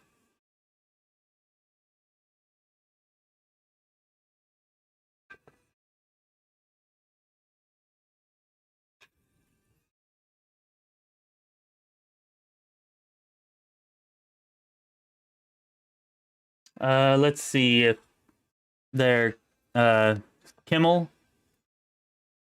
Hope I'm saying that right. If I was going to play a new class,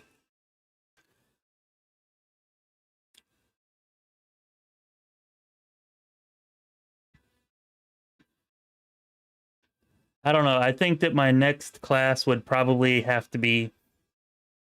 Oh, excuse me. My next class would probably have to be a.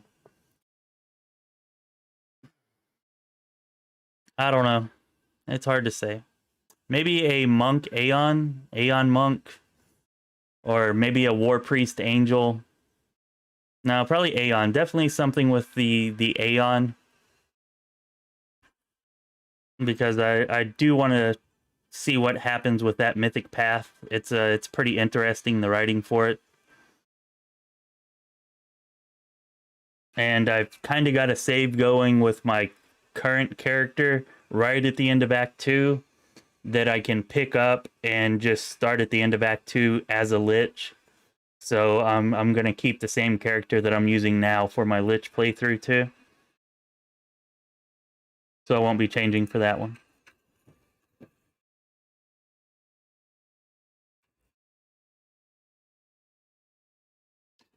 All right, everybody give Alberto a hand, or Albert a hand.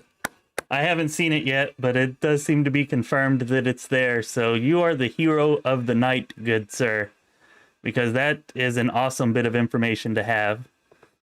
I might even just make a video showing everybody, hey, look, you can auto-resolve these battles. You don't have to be a dumbass like me and spend, 4 or 5 hours a day fighting them, because they get pretty annoying.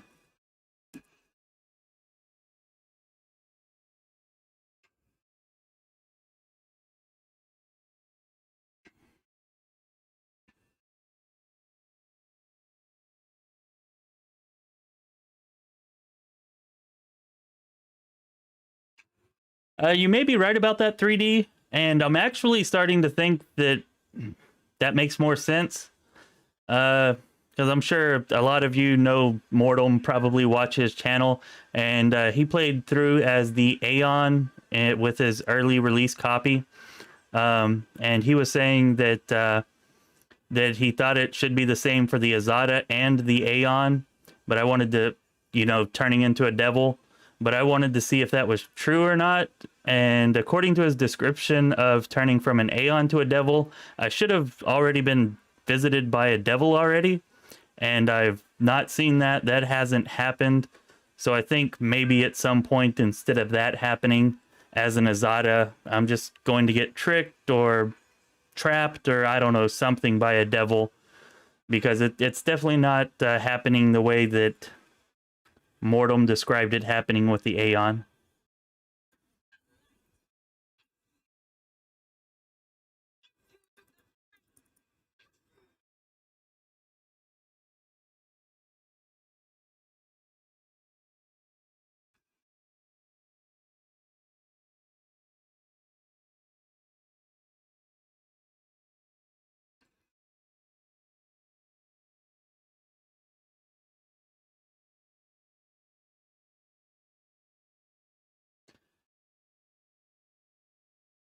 Hey Kimmel, the swarm that walks is I know I just said that I'm going to be going from Azada to Devil, but I actually had to reload my save because I messed up getting the swarm that walks, and I want to have that option. So I'm going to create like a branching save kind of deal, so that way I'm not having to play the game all the way through 60 hours for like each mythic path.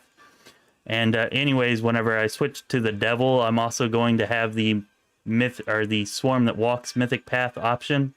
And so I plan on also trying that one out. Not sure if I'm going to do that one first or the Devil, but I do plan on playing both of those before I do the Lich or the Aeon, just because I want to see what's up with them, and they both seem really cool.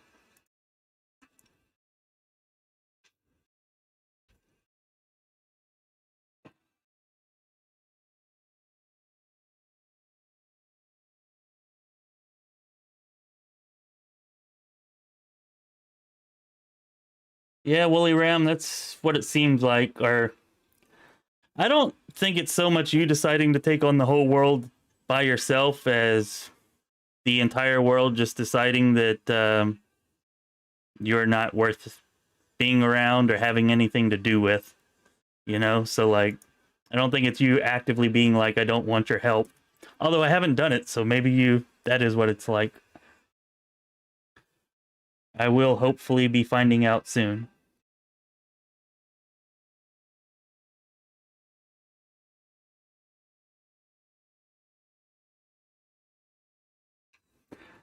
Yeah, the Swarm, the Gold Dragon, and the Devil paths are all really late game, or maybe not super late game, but pretty late. They're all in Act 5, I believe.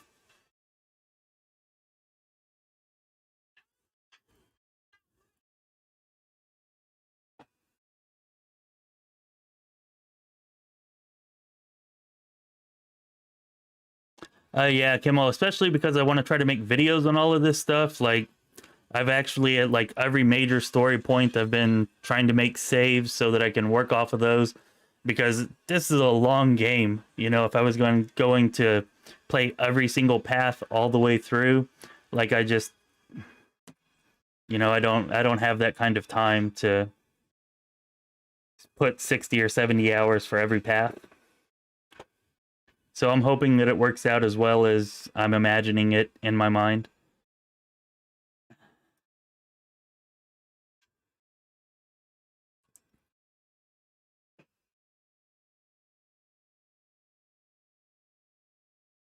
No, 3D. I haven't recorded it. I mean, I've made some like puzzle solution videos, and if you watch those, like I've made it from my Azada playthrough. You know, as I'm doing that playthrough, as I come across puzzles and different things like that, I've been putting up some videos for those. But as far as like an actual Azada playthrough, I haven't done that. There's just the how to unlock it video that's up, and then like the beta review of it that I did a few weeks ago.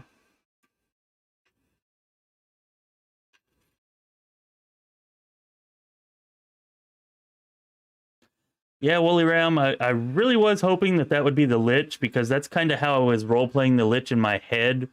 Like, I come here, and I even in my backstory that I have written up for it, it's kind of how I set it up. But I come here, and I take over and use the Crusades to defeat the demons, because I want to take over the world of Galarian instead of letting the demons have it. And I was kind of like hoping somehow in the end, like there would be an ending where, Mendev becomes like a new state of undead with me ruling over it, and like I become a bigger threat to the world than what the demons actually were.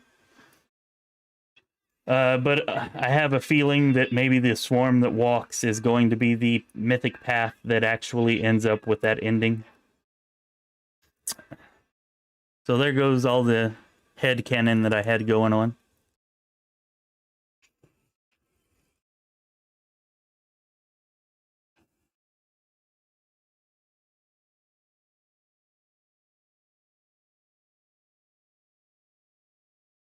What do you mean you can't access the basement in the Lost Chapel?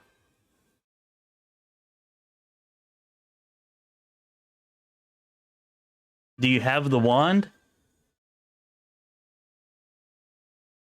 I mean, I'm assuming you do, but I thought that it just opened up automatically if you had the wand. And I didn't even think that you needed a perception check for it. Try buffing up your what is perception? It's wisdom. Try buffing up your wisdom to see if you can make the perception check, but I thought that it was automatic. I guess maybe I thought wrong.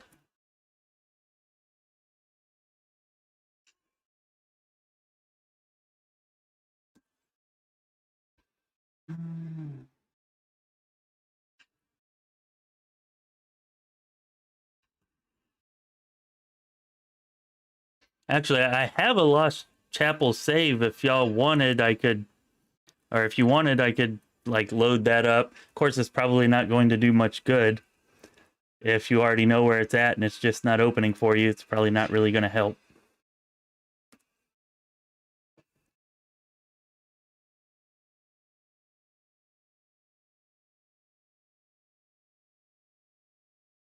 Well, that sounds like a bug. Try loading up a recent save or something. Because there is an invisible wall, or there's like a solid wall that I guess it looks like a solid wall, but it's an illusion, and it should be taken down once you get close enough to it and you have the wand.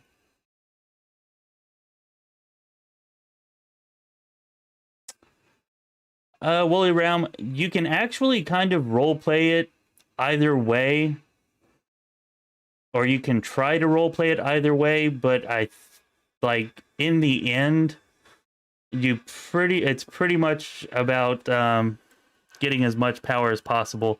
There are some kind of options along the way where you can finagle it in your mind. There are even options. Yeah, we'll just say that you can roleplay it either way depending on what options you choose, because there are some truly evil options that are extremely evil and cruel that you can choose, but you don't have to choose those. At least not up through Act 4. I don't know about after Act 4.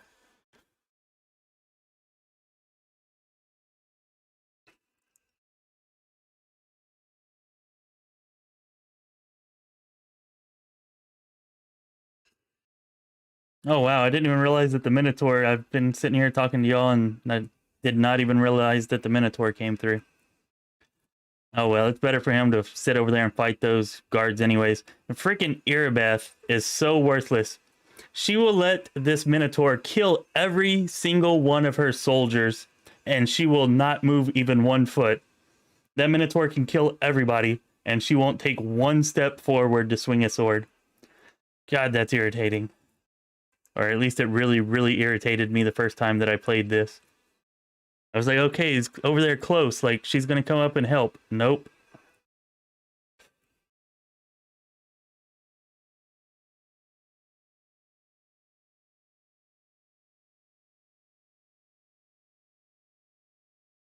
Well, I mean, it could be possible that the same issue that you're having with your equipment could be the same issue that you're having there, like both graphical type kind of errors. Like, just save your game where you're at and go back and load up a save or two that you had made previously and see if you have the same graphical issues or not. And it might be worth, trying that. Trying to play from one of those if you don't.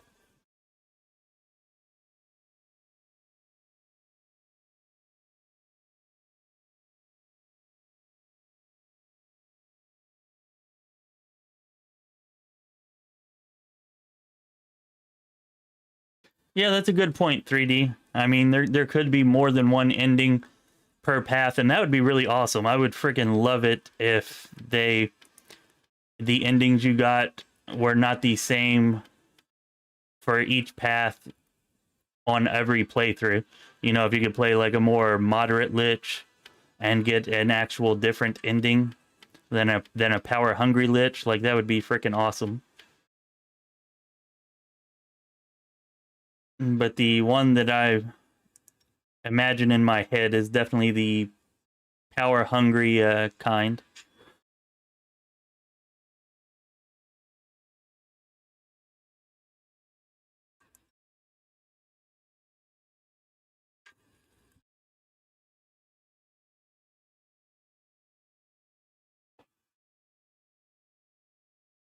And yeah, the swarm that walks, it does, especially the way they set it up and just the way that it goes and everything. It really does seem like with that, there should probably only be one option. And that is the most evil option possible.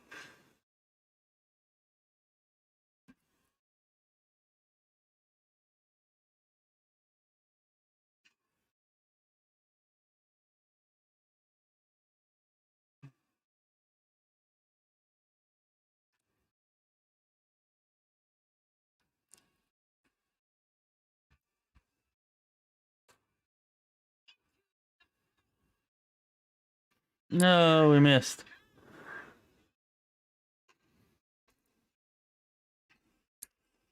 Alright, I think I'm just going to take turn-based mode off now.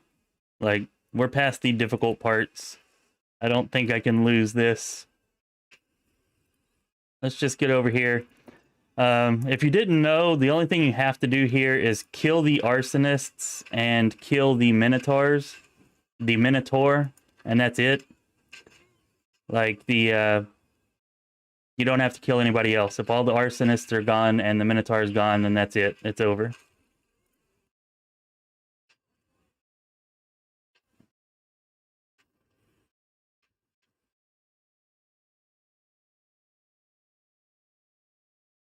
Yeah, you're a freaking deity. And that's exactly how I like it too, like becoming like a rival state, like an entire country of undead, kind of similar to Geb, but then because I'm so awesome and powerful, it becomes even stronger than Geb and threatens the entire world. Of course, you couldn't play out all of that, but, maybe they could give me like a paragraph or two that says something to that effect at the end. That would be nice. But even if they don't, that's how it's happening inside my head, for sure. That's how it's happening in here.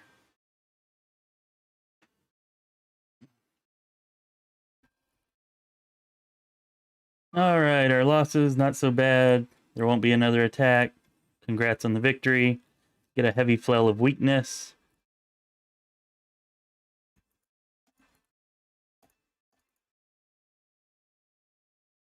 All right, if anybody has any last minute questions or anything like that, like I'm probably gonna take like 5 or 10 more minutes to answer any remaining questions that there might be, and then I'm gonna go ahead and go, go eat dinner, read my son a story, do all that kind of stuff to get ready for bed and whatnot.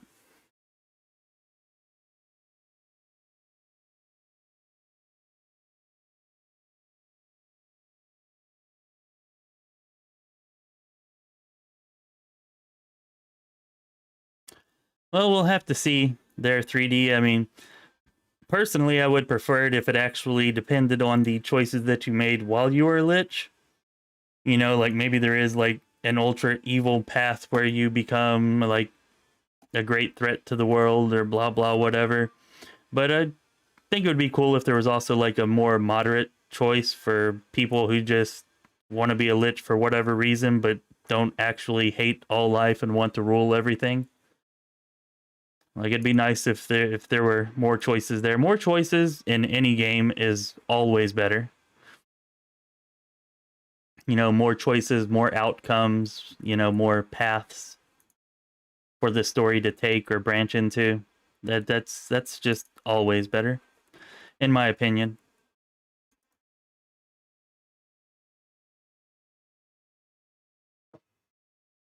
Hey, no problem, Matthew. Thanks for coming by. I'm gonna be doing this again, probably not tomorrow, but I'll probably be back on Wednesday. Wednesday again at probably the same time, 7:30, if anybody's interested. And thank you too, Joe, for stopping in. Come by anytime. I'm going to try to do this at least once or twice a week and for the next few weeks for anybody that has any questions or whatever. So feel free to pop in and we can talk, chill, and I'll answer whatever questions you have. Or Albert can, since Albert's kind of the hero of the night. Hey, Tharanga. Yeah, the Azada Mythic Path, mechanically speaking, is definitely good, definitely strong. From the story point, like it kind of depends. Like if role playing is important to you, it's kind of like the loving nature and life and hooray for rainbows and trees and singing and stuff like that. So, I mean, if that's your kind of thing from a role playing perspective, then you'll like it. Thanks, Matthew. I appreciate the support. Thank you for subscribing. Anybody else, if you don't mind, if you've been enjoying it or whatever, subscribing to the channel really helps me out a lot, and I would really appreciate it. Hey, Thranga, yeah, that dragon, Avu, is really cool and really strong. It's really nice having a 7th party member, especially one that can use magic. It's helpful. Looks cool. You can ride it into battle.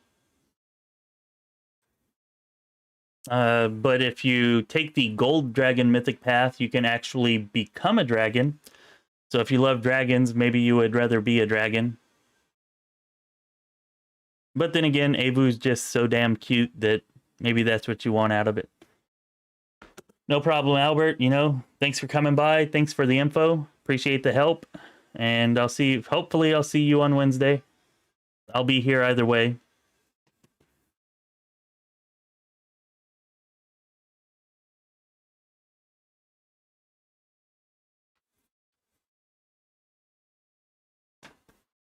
Hey, thanks, Wooly Ram. Yeah, I'm gonna try to enjoy dinner. And, I probably won't actually be going to sleep, but I gotta get my son. He's only 4 years old. And my other son, who's 8 months old, I gotta get them to sleep. So Yeah, no problem, Thoranga. I'm sure you heard me, but I'll be back on Wednesday around the same time. And I'm going to be doing this at least once or twice a week to answer any questions anybody has, or, you know, whatever, just to chill out if you don't have questions. So, yeah, I'm glad I could help, and I hope I'll see you back. All right, I guess that's it. I'll catch everybody later, and I'll see you next time. This has been Chris with the Lore Spire. Be well, my friends.